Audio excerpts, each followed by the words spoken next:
Magandang umaga po sa inyong lahat. Ngayong ikapitong linggo ng pagkatapos ng Pentecost, ipinagdiriwang po din natin ang Worship Month. At ang ating tema ay Love Boldly in Worship and a worship that grows in God's presence. Nais kong simulan ito sa pagdinilay natin sa pamamagitan ng ating pamagat. At ang pamagat ng mensahe ngayong umaga ay magtanim ay di biro. So, alam ko, familiar naman tayo sa kantang yan.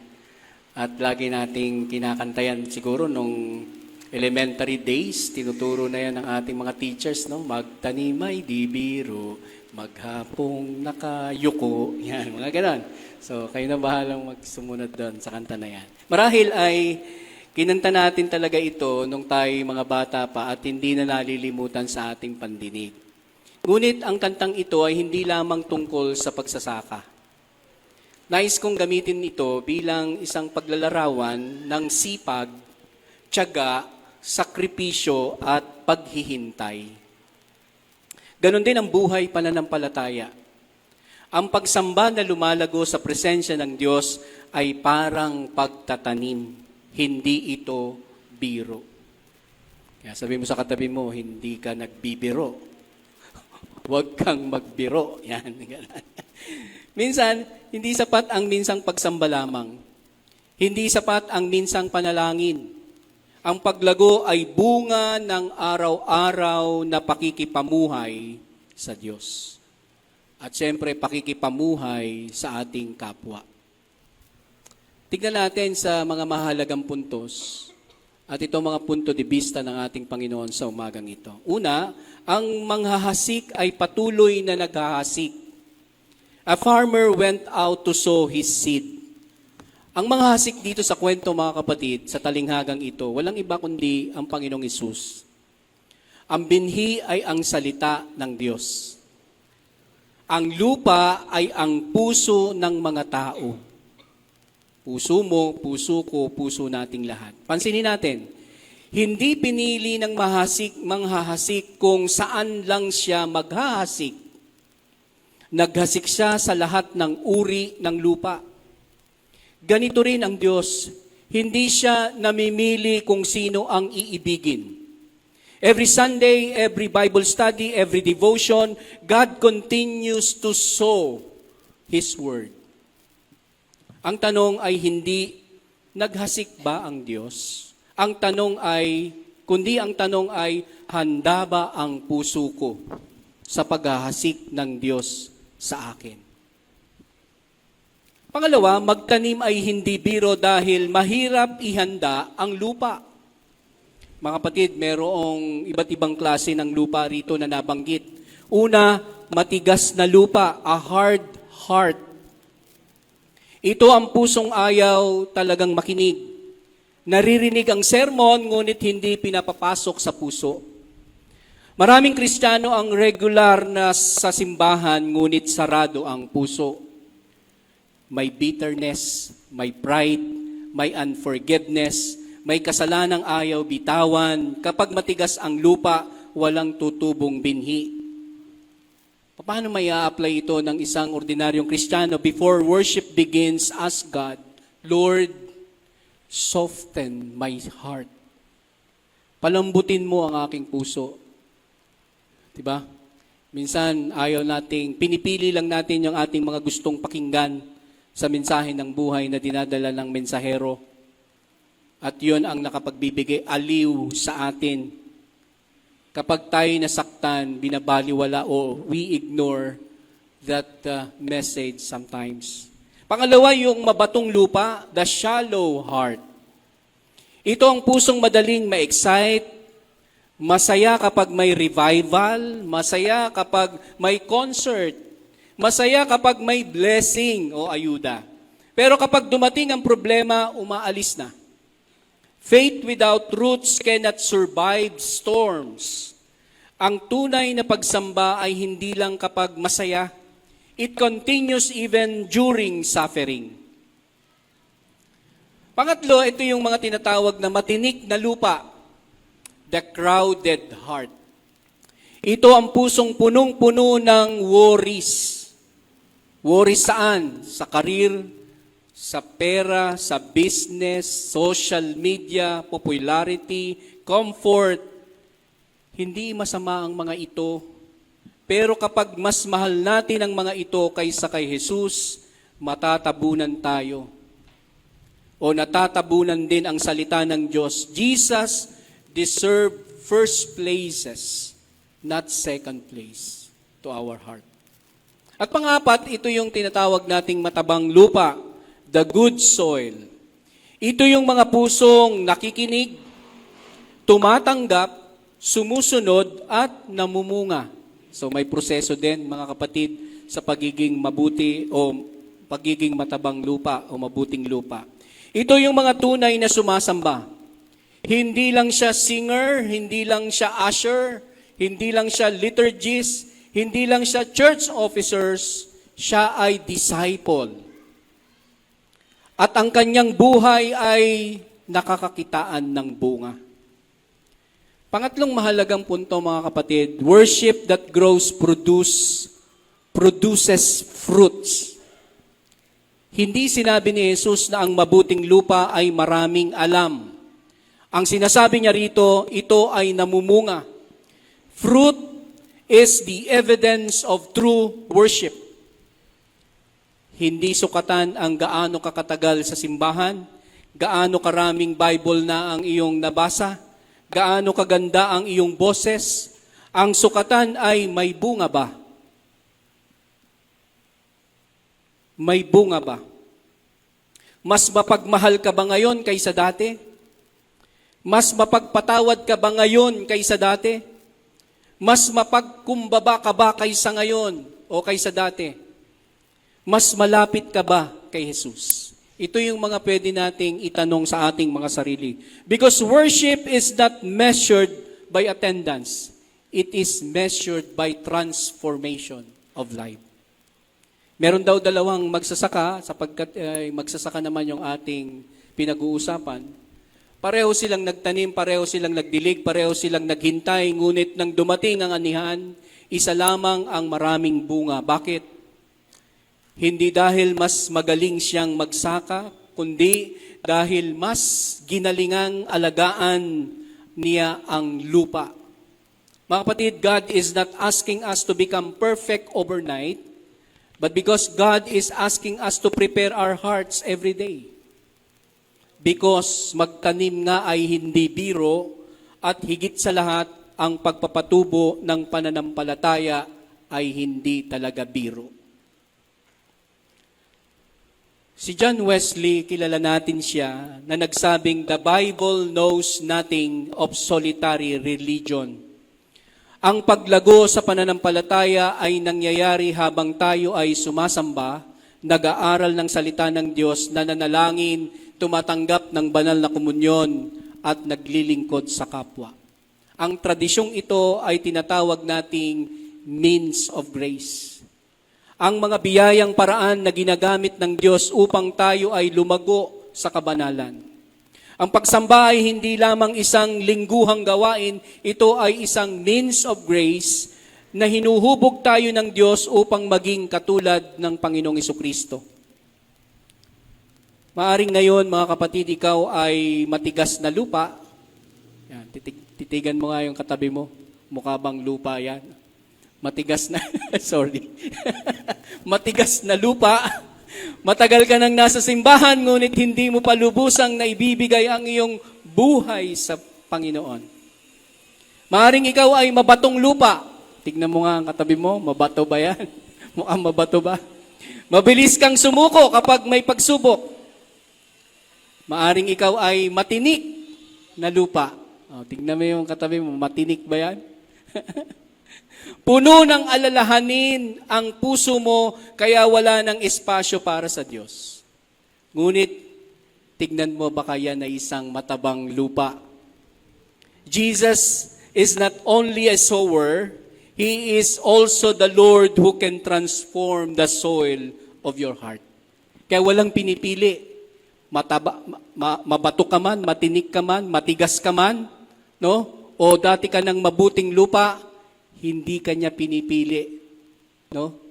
Ikaw ay kabahagi sa kanyang misyon na bigyan ng binhi. Tingnan nyo napakaganda ng mensahe ngayon sa atin. Kung ibibigay mo sa kanya ang iyong puso ngayon, kaya niyang palambutin ang matigas na puso. Palalimin ang mababaw na pananampalataya. Aalisin ang mga tinik ng kasalanan at pag-aalala. At gagawin ka pang mas mabuting lupa na namumunga para sa kanyang kaharian. You are not rejected, my friend, brothers and sisters, whether you are matigas o matinik. You are welcome to this sense of kingdom na you are bahagi. Bahagi tayong lahat ng kanyang misyon. Isa sa mga librong nabasa ko kay John Wesley, maganda itong ilustrasyon na sinabi niya. Isang araw, may isang kabataang mangangaral ang bumisita kay John Wesley. Habang naglalakad sila sa hardin, napansin ng kabataan na napakaganda ng mga bulaklak sa halamanan. Maayos ang bawat tanim, malinis ang paligid, at bawat puno ay may bunga. Nagtanong ang kabataang mangangaral, Brother Wesley, paano po ninyo napapanatiling napakaganda ang inyong hardin? Ngumiti si Wesley at pumitas ng isang maliit na damo. Pagkatapos ay sinabi niya, hindi lumago ang harding ito sa isang araw. Araw-araw ko itong dinidiligan, inaalis ang damo, pinuputo lang to yung sanga at hinahayaang sikatan ng araw. Kung pababayaan ko ito kahit ilang linggo lamang, matatakpan ito ng damo at mawawala ang mga bunga. Sandaling tumahimik si Wesley bago niya idinugtong ang mga salitang ito. Ganyan din ang kaluluwa ng tao. Hindi sapat ang minsang pagsamba o minsang panalangin. Ang biyaya ng Diyos ay kailangan tugunan araw-araw sa pamamagitan ng panalangin, pagbabasa ng Biblia, pagsamba, banal na komunyon at paglilingkod. Doon lumalago ang pananampalataya. Napayuko ang kabataang mangangaral at naunawaan niyang maraming Kristiyano ang gustong mamunga ngunit ayaw mag-alaga ng kanilang espiritual na buhay. Ito ang turo ng ating pundador na si John Wesley tungkol sa sanctification o paglago sa kabanalan. Hindi lamang nais ng Diyos na tayo'y maligtas. Nais din niya na tayo'y lumago. Ang Wesleyan tradition o ang paglago ay nangyayari habang ginagamit natin itong sinabi ko kaninang means of grace. Ano po itong means of grace, mga kapatid? Na dapat ma-inculcate sa ating mga isip, sa ating mga puso, at sa ating mga buhay. Prayer. Kumusta po ang ating mga panalangin? Yan bang mga prayer natin ay puro punong-puno ng galit sa kapitbahay? Lord, sana, no? Sana tamaan ng kidlat yung aking mga kaaway. Hindi po ganon. Palalimin natin yung ating panalangin sa pamamagitan ng ating makita natin ang pangangailangan ng kapwa. Pag-aaral ng Biblia, how will we study the Word of God? Even in our personal life, papaano natin ito inaaral? Pagsamba, how's your worship? Kamusta po ang ating pagsamba, mga kapatid? Meron pa rin ba tayong mga preservation sa ating mga pagsamba? No? Hindi ako tanggap dyan sa simbahan na yan. No? Yung ating banal na komunyon, kumusta po?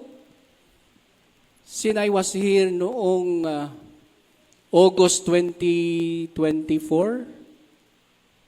doon yata tayo nagsimula na umumpisahan natin na linggo-linggo ay gagawin natin ang komunyon ng linggo-linggo. Dati, very traditional, once a month. Pero ngayon, dahil may mandato sa pag-aaral, pagsusuri ng mga teolohiyang metodista, ito ay sa bawat iglesia metodista sa buong mundo ay ginagawa ito na linggo-linggo. Dahil bahagi pala siya ng ating means of grace. Kumusta ang iyong pagtanggap ng banal na komunyon? Ito ba'y rutinary na lang? O gaano mo ito pinapahalagahan sa iyong buhay? Christian fellowship, kumusta ang ating camaraderie regarding sa ating Christian fellowship? Papaano tayo nakikipag-fellowship?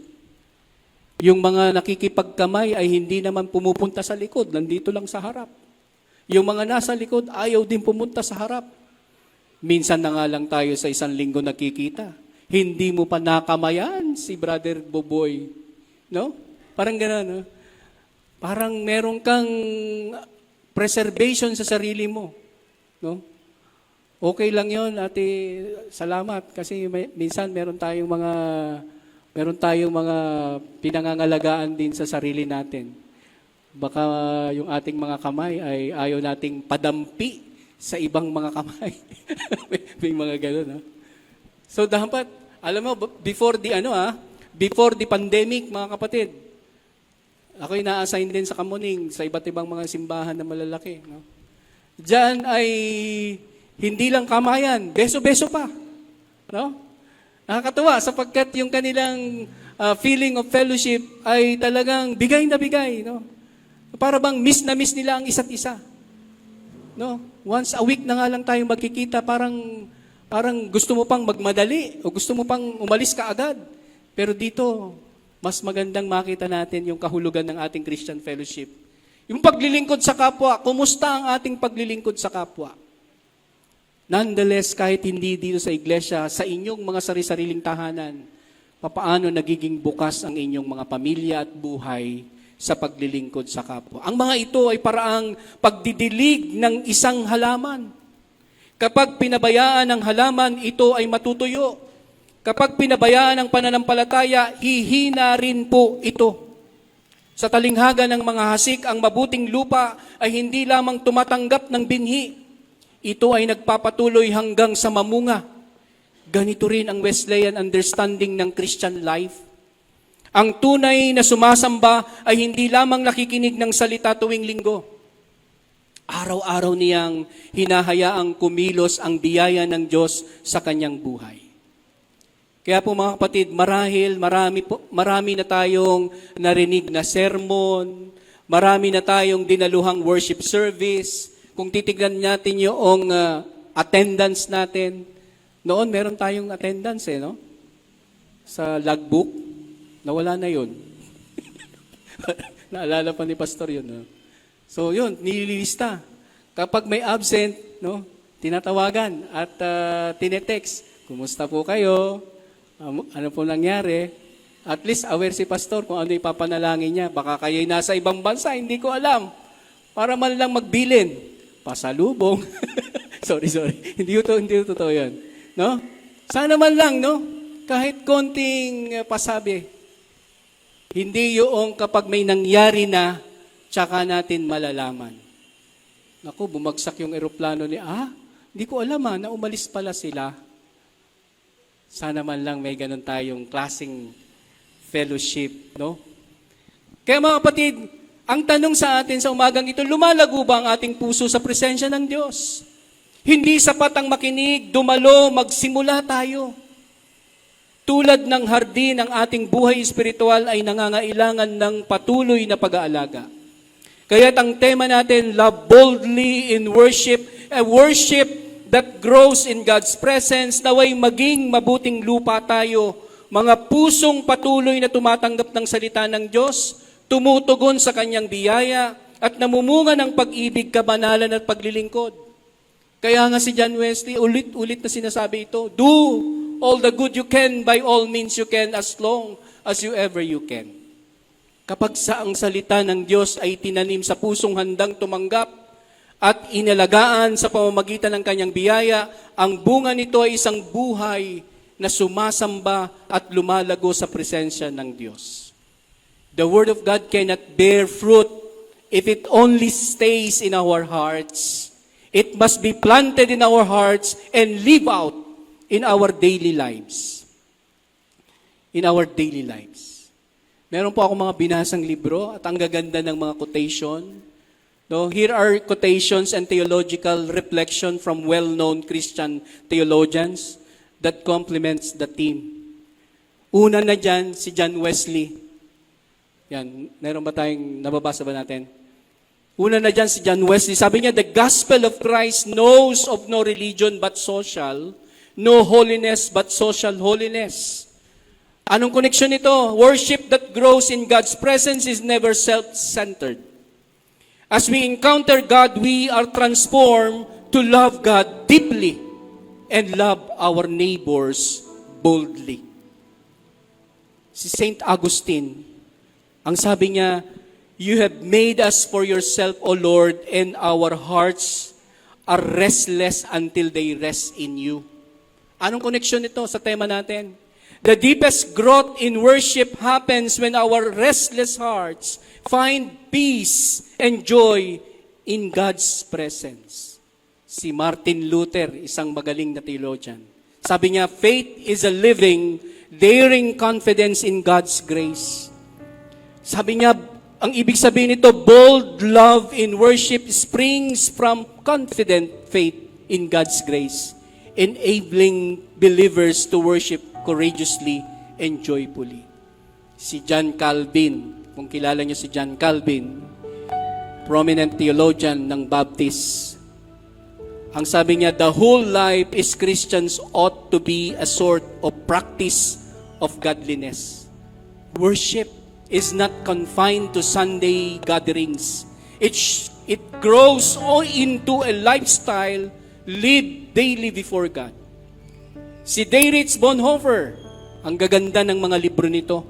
Ang sabi niya, the church is the church only when it exists for others.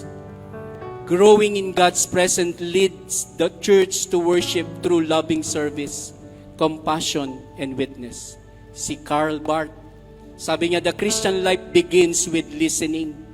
A worship that grows begins by listening attentively to God's word before responding in praise, obedience, and love. Si Ed Lapis, kilala niyo si Ed Lapis? Ang sabi niya, love God, or love for God, is best demonstrated by obedience to His will. Ano ibig sabihin? Our worship matures when love for God is expressed through faithful obedience and daily discipleship. Panguli, si Ed Abugan, kilala niyo yon? Sabi niya, God's presence transforms worship into a way of life. As we abide in His grace, we grow in holiness, love our neighbors boldly, and joyfully serve Christ in the world. Ano po ibig sabihin nito? As followers of Christ experience God's grace in worship, they are transformed in holiness and sent into the world to practice holy love through acts of mercy, justice, and service. Kaya yung ating tema, hindi ho yan madali. No? Hindi ho madali. Hindi ho. Ang magtanim ay hindi talaga biro. Ganito rin ang tunay nating pagsamba. Hindi ito isang palabas, hindi ito tradisyon lamang, hindi ito obligasyon. Ito ay isang buhay na araw-araw na iniaalay sa Diyos. Kapag ang ating puso ay naging mabuting lupa, ang salita ng Diyos ay lalago, ang ating pananampalataya ay lalalim, at ang ating pagsamba ay magiging tunay na worship that grows in God's presence. Kaya't love boldly in worship. Buksan ang ating mga puso sa salita ng Diyos. Mamuhay tayo sa Kanyang biyaya at mamunga para sa Kanyang kaluwalhatian. Ulitin mo sa iyong katabi, magtanim ay di biro. Patubuin, alagaan at pabungahin. Sa pangalan ng Ama, ng Anak at ng Espiritu Santo. Amen. Palakpakan natin ang Panginoon.